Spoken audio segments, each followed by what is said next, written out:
Hello viewers, welcome back to the channel. Welcome to Pike Park, Kawana, Sunshine Coast, Southeast Queensland, Australia. It's Wednesday morning, it's about 10 a.m.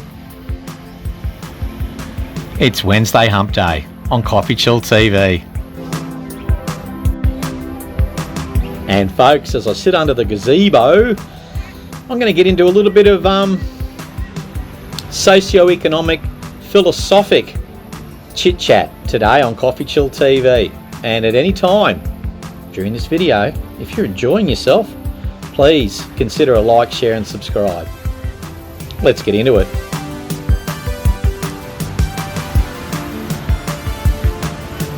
And folks, today's socioeconomic, philosophic is all about expats and why do expats leave?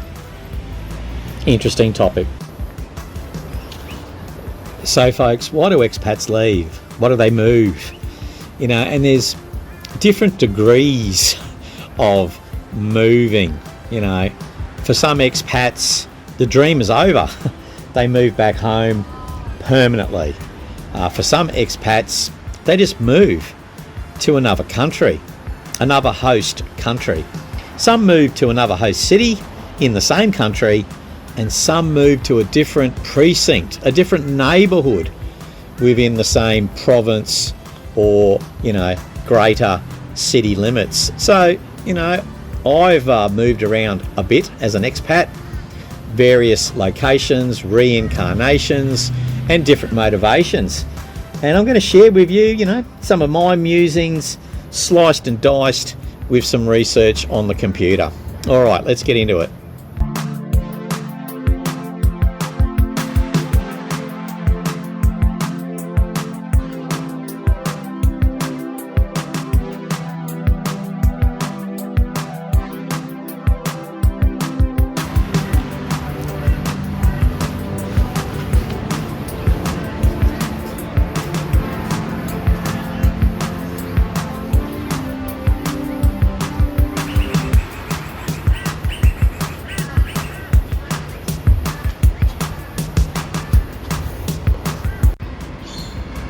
Well, rightio. Why do expats leave? You know, my combination of desktop research and on the ground, real life conversations, observations and experiences has led me to, you know, quite the collage of reasons. And I also, by the time I finished sort of doing my informal research, I came to the conclusion that a lot of the reasons why expats leave, why they move, is not that different to why we move in our everyday lives in and around locations, you know, during our academic, working and retirement lives. But you know, let's get into it, because there are some I suppose some key concepts that seem to run through with a lot of familiarity. So let's get into it.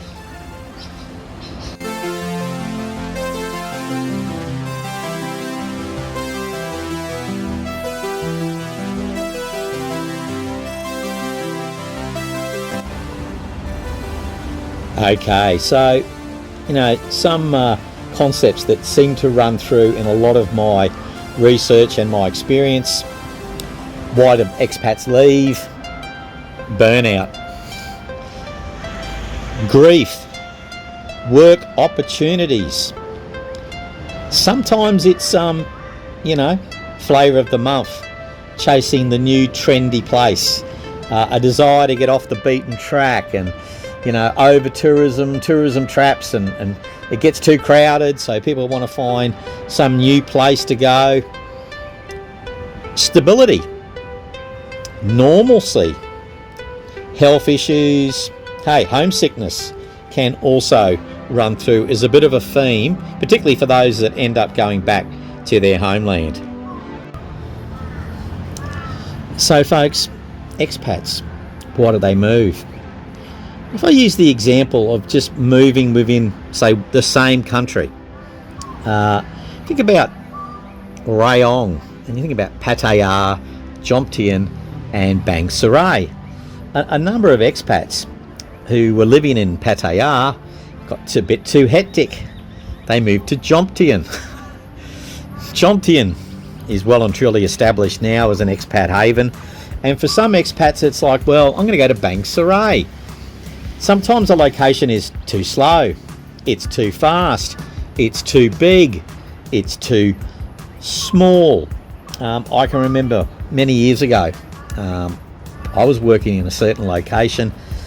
I'd moved from Brisbane to the Sunshine Coast, and we're on the Sunshine Coast right now, and I was starting to get a little bit of itchy feet. One of my colleagues said to me, you know, Dave, I think maybe the Sunshine Coast is getting a bit small on you. Interesting concept. Yeah, some people run away from the crowds, but some people want a bit more action. It's one of the reasons why, you know, expats leave. They get kind of bored in certain areas, and they want to go for the metropolis. Another reason why expats leave certain areas, but sometimes they stay in the same country, is the expat bubble. You know, I watched a video recently. A lady was living in Koh Phangan, and she actually used the word weirdo. She was worried she was going to become a bit of a weirdo because she was so locked in to the bubble, and it had kind of messed with her sense of reality. So she was on the move because she wanted to get out of that expat bubble.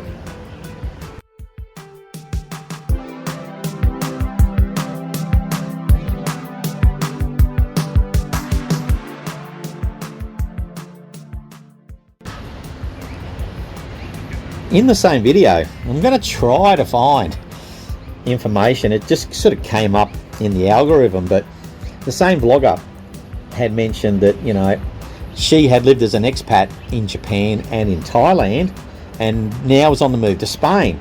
And she mentioned that with Japan and Thailand, for all of the fantastic elements of the culture there, she felt she was going to connect more so with the culture in Spain. And that's reality, guys. Some countries have got a low cost of living, beautiful weather, friendly locals, but maybe you don't connect with the culture. So there you go, something to consider. In addition to, I suppose, maybe connection challenges with the local culture, can come frustrations with the local culture. And, you know, look, people do get frustrated. If you move from the so-called developed world, the first world, to the developing world, you know, maybe service standards aren't as high.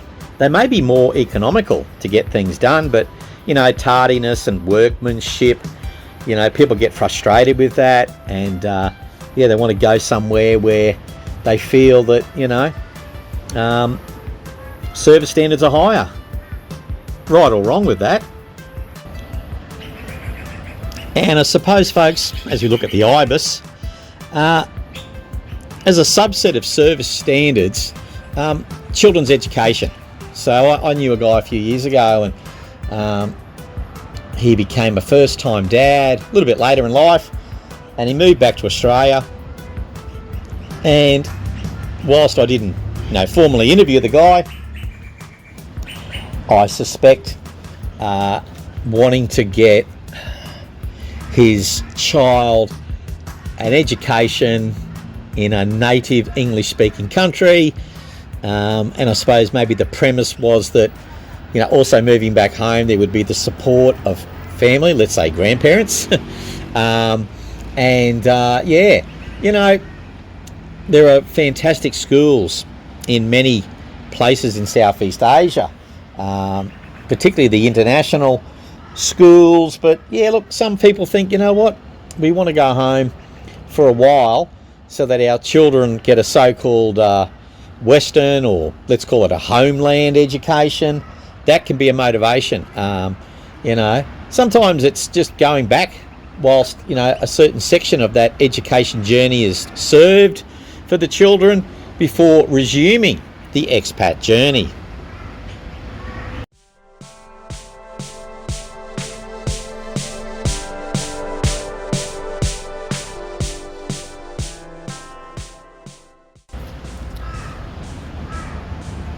Holiday in a new country can be a prompter for someone to move, particularly when you're going expat host country to another expat host country.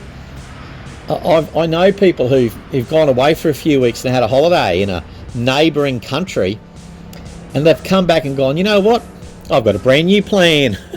I think I'm going to shift countries. And I suppose the cautionary note on that, and it's a well shared one, a popular bit of wisdom, is obviously if you go somewhere on holidays for a week or 2 weeks, even several weeks, holiday mode is not the same as living mode.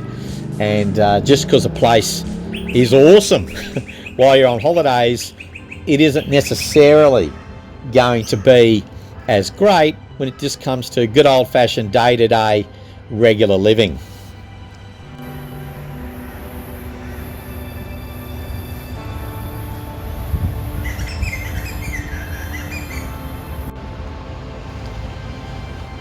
Hidden costs. Look, folks, some folks get frustrated with hidden costs, and look, the inflation monster, it's been out of the bottle for a while in most parts of the planet in recent years.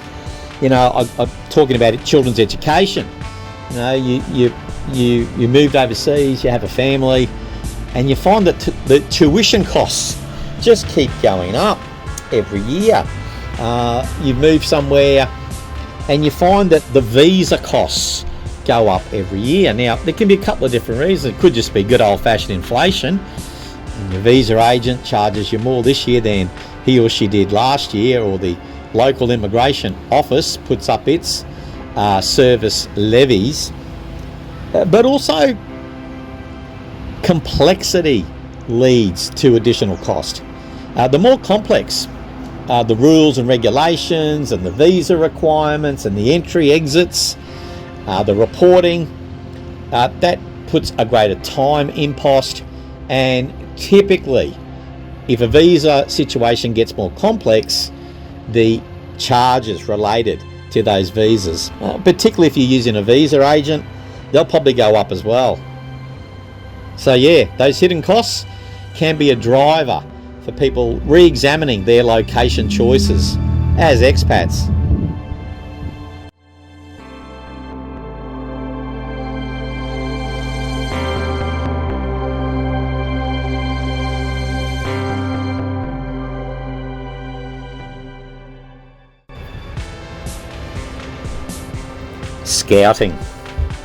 Scouting other countries, scouting other locations within your country that you've chosen to live in as your host country. All of a sudden, alternatives start to spring up. You know, you're living in Cambodia and you decide to go to Kuala Lumpur for a week, and you know, you go there as a tourist, but you can't help yourself.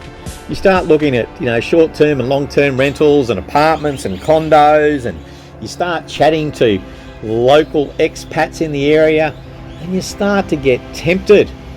Maybe the grass is greener on the other side.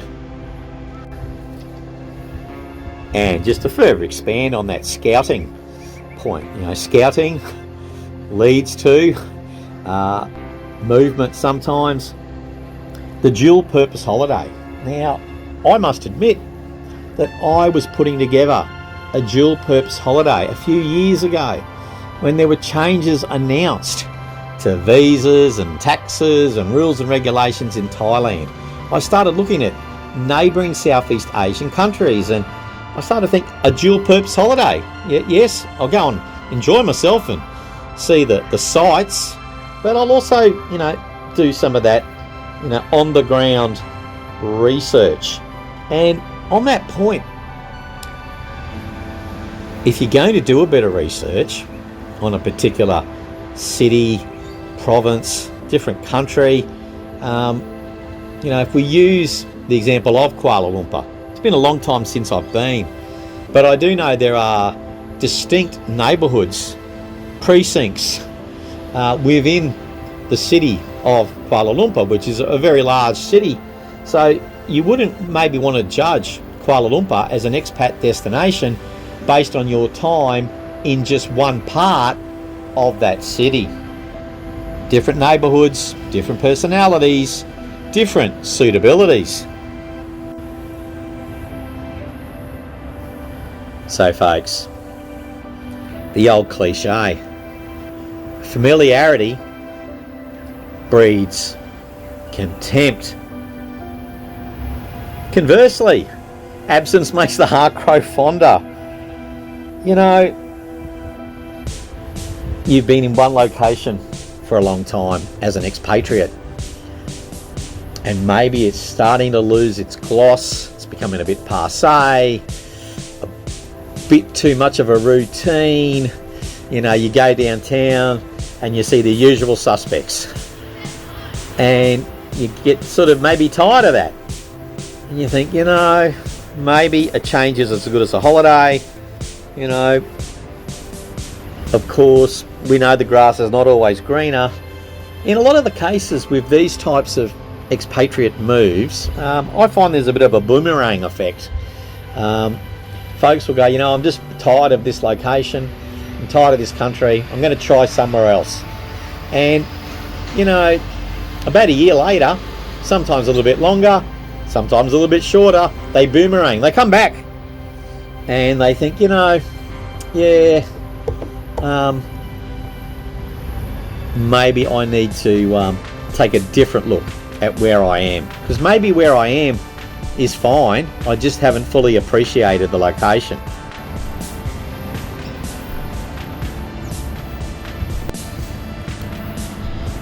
Of course, sometimes, folks, decisions are kind of taken out of our hands.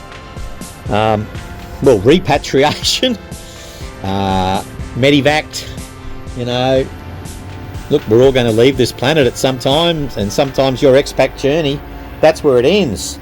Illness, death, deportation. Okay, something happens, you know, long arm of the law, and or your own health, fitness and mortality, you know, things catch up with you and you may need to circle back to your homeland, or you may need to move somewhere where, you know, aged care, respite, palliative care, where you're going to be maybe getting a better level of service, coming back to one of the early points on service standards. You know, maybe that's where you need to go, guys.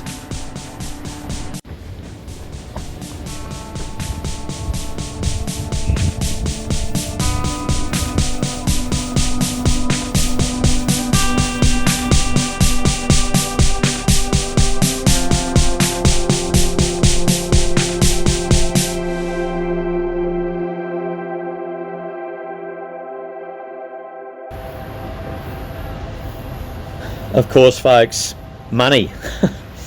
You know, the old adage, no money, no honey.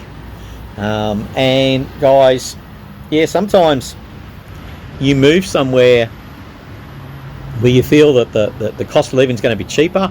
That may have been your primary driver in moving overseas in the first place. But maybe you've run out of money. Maybe you've overestimated your ability to budget and to stretch your money. Maybe you just feel you can do something better off. You can do better somewhere else financially. And sometimes, guys, it's not that tangible. Sometimes you just feel more welcome somewhere else. Okay, now I can remember several years ago, one of the Southeast Asian countries had some sort of a promotion going where they were going to welcome tax refugees from other countries who changed the rules, and where maybe expats weren't feeling as welcome, as loved as they once were. Hey, we all want to be loved. So yeah, some people go, you know what, I don't feel welcome here anymore. And you know, why is that? Well, it could be, yeah, because it may feel that the government's moving the goalposts. It may be that because other so-called Farangs, other expats have moved into an area and you've been tarred with the same brush. You know, their obnoxious behaviour, or just the socioeconomic effects in general, have led to a bit of pushback from the locals. You know, and you'll hear about, you know, over tourism, you know, scams, disrespect, and you kind of get caught up in that, and you may have been, as best you can, a model expat guest in that country, but you stop feeling welcome, or as welcome as you once were, and you think, I might try somewhere else.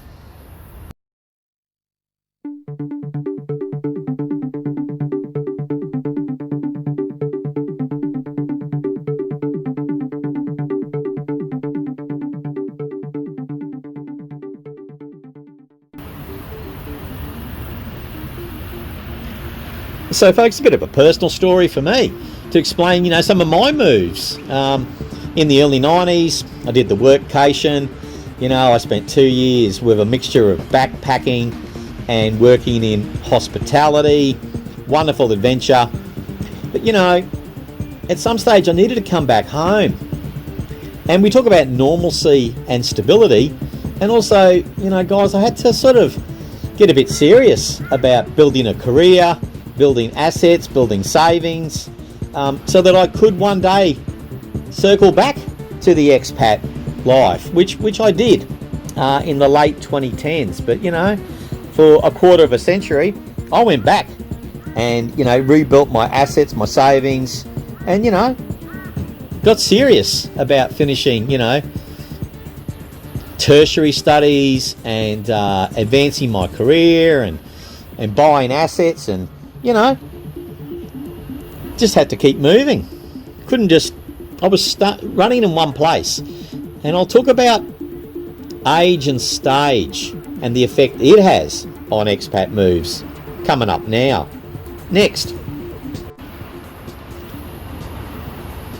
So folks, after doing a couple of years overseas, working as an expat, travelling as a backpacker, came back to Australia, and after being back in Australia for a few years, I remember going to a high school reunion. I was chatting with one of my old mates from school, and he said to me, he said, you know, we were talking about London and London Aussies, and, you know, he said, if you stay too long, you could get lost. You could get lost. And there are lost souls, expats who are lost souls. And, you know, maybe there comes a time when, you know, you need to kind of circle back to your homeland and, or, you know, find a different location, because you don't want to become one of those lost souls. And, you know, talking about lost souls, I watched a video a couple of weeks ago, and they were talking about the countries where you find lots of Australian expats. Singapore. Now, you don't find a lot of retiree expats in Singapore. You find a lot of younger expats. And, you know, as a veteran, formerly of the financial services industry, a lot of Aussies working in that industry in Singapore. They use it as a stepping stone. They are resume building their CVs. But, you know, after doing a few years in Singapore, you know, putting that kind of feather in the hat, they come back to Australia to either, or typically to recommence, or to, you know, take that finance career to the next level. And this is an important point, folks. When we see these videos on, you know, social media and stories, and they talk about expat failures, there's no failure in building your resume by working as an expat and then coming back to your homeland and continuing to build your resume. Okay, international work experience. you know, it can be useful, particularly when you talk about soft skills, which, you know, in almost every profession they're important to have. So yeah, next stage in your career, time to go back home. And there you go, folks. Not an exhaustive list, because there are so many reasons why people come and go. And if we just focus on the expat life, yeah, you know, we move with a purpose. What's behind the move? Interesting concept to consider. And folks, what about you? Would you like to opine? Would you like to share a snippet of your story? Have you ever changed host countries? Have you ever circled back to your homeland? You know, what made you leave as an expat from one location to another? Please don't be afraid to share some of your experiences. And hey, love the sound of birds. Thank you for watching this video and getting to the end. And let's see you again soon on CoffeeChillTV. Cheers for watching.